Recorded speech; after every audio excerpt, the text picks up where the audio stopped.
I think if you look at it stylistically and you say, you see the Pacers' success, they're running up and down, they're playing defense. I think their physicality, as we've talked about, really shows on both sides of the ball. It's not just getting the ball up the court and getting into your offensive sets and like really running into your screens, really coming off hard, and just like getting into those actions. I think the Bulls tried to do some of that. And then defensively, I think it showed up in the second post All-Star part of the season. The Bulls were actually a pretty good defense. They were 10th in the league.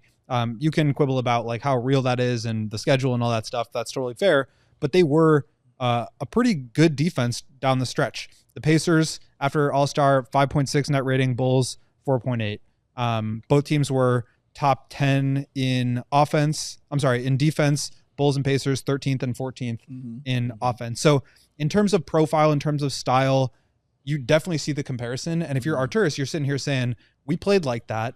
This team is making it really far. And like, why can't we do that next year? We're really like catapulting ourselves off of the, strength of the last stretch. I think that neglects a couple of key things. One being the loss in the play-in.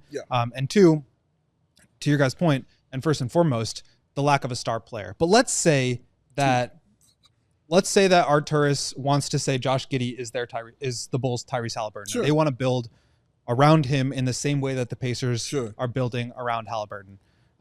We can agree or disagree with that, but let's say that is the model that you're building on. I think the key is two things. One is you need a co-star, and that co-star needs to fit into the system, but also be really good on both ends of the court. Needs to be able to give you 30 points and also defend the best player.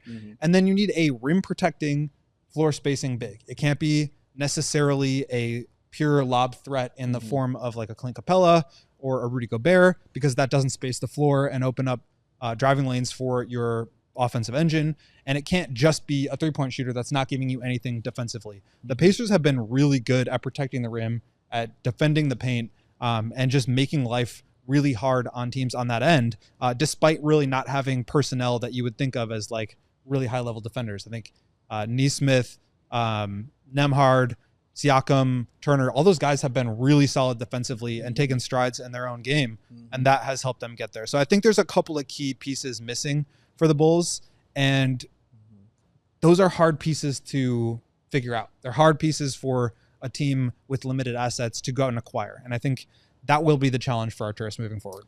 I do think also the way to get that superstar on your team, you have to have stars already available on your team. Because if you recall, they had Sabonis, on their squad. And that's why they're able to acquire another kind of star player with the upside that Tyrese Haliburton And I think the Bulls tried to do the same thing. Caruso for Giddey is very much in the same vein of Sabonis for Haliburton. And look, Giddey, flawed as he may be, like, if the Bulls are trying to play this style, he did play really well in that. I think the Bulls, again, we can agree or disagree with this, but like the Bulls are going to give him that chance to be the Haliburton of their team.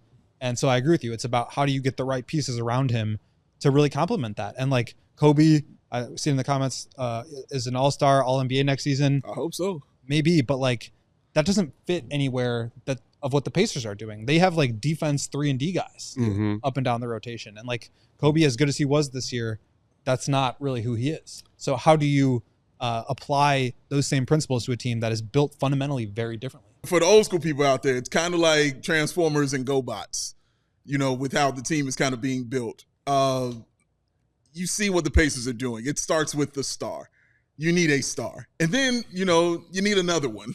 So you need two of those things. That's why Pascal Siakam won the Larry Bird Eastern Conference Final trophy. Congratulations to him. So you need two of those guys. And then I think once you have that, you can really start building your team around. Like, even if you're looking at Denver, you have the guy in Joker, but you have another star in Murray. You have another star in Aaron Gordon. Then you can start building around that as far as the coaching and the fit and all those other cool things that you like to do. So that's usually how it's done.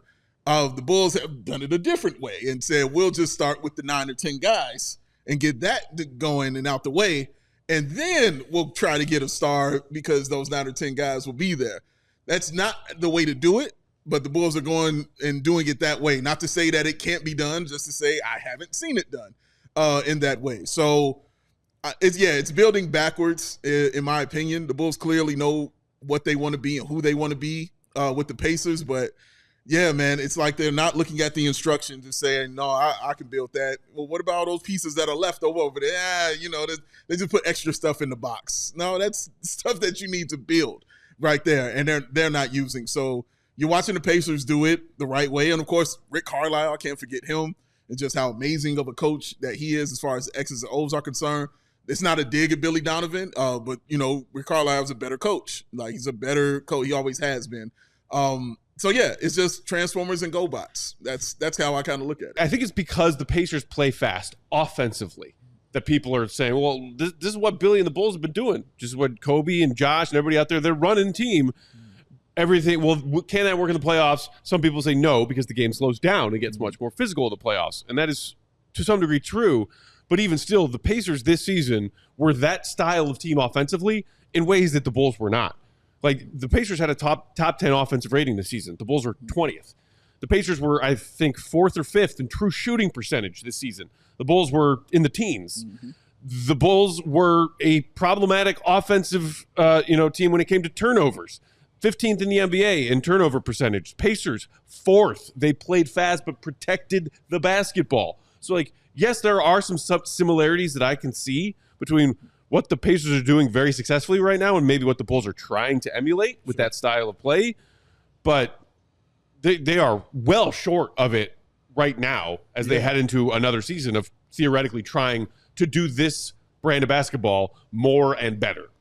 What the Bulls are trying to go for, I do think that if you're saying what the Pacers are doing works, then like maybe the Bulls can get that too.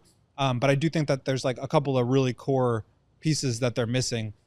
We've talked a bunch about Josh Giddey comparing the comparison of Josh Giddey to Haliburton and like the 3-point off the dribble shooting. Like Giddey's never going to be a really good off the dribble 3-point shooter, but like, can he add that to his game enough where now you can't always go under the screens and that opens up the driving lanes a little bit more for him? I think he needs to improve there because teams are going to give it to him. They're going to force him to be able to do that. We saw that in the play-in game. And I think that can really open up a lot of his driving and passing if he is able to improve at that. And he did improve on his off the catch shooting. A lot of it was wide open threes. That's fine. If you're going to give him space, he does need to be able to knock those down. And he did that. So real improvement there. Giddey's still young. So maybe he can continue to develop that stuff. But to me, it's like the Miles Turner element is something that the Bulls are really going to struggle to find.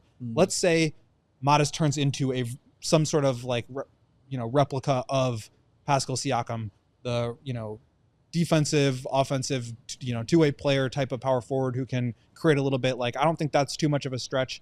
Not to say he's going to be as good as him, but like, can he be that style of player? I think he can.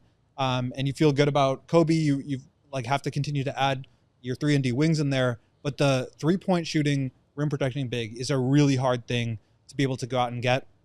I think the Pacers did a really good job of identifying the one thing that they were missing and going after that guy in what's called like pre-agency, basically trading for a guy the summer before he becomes a free agent because the team is looking to move off of him. You trade for him. They didn't give up too much. It was like a couple of late firsts, and then they signed him to the deal, and that locked him in. So I think the Bulls should be looking at that. They've got a bunch of expiring salaries. They've got all their draft picks. Maybe this is the year, if they get out of the gate hot, where now you can convince yourself, let's package a couple of expiring salaries and draft picks to go out and get a center that matches our style and allows us to continue to build that way and play this style.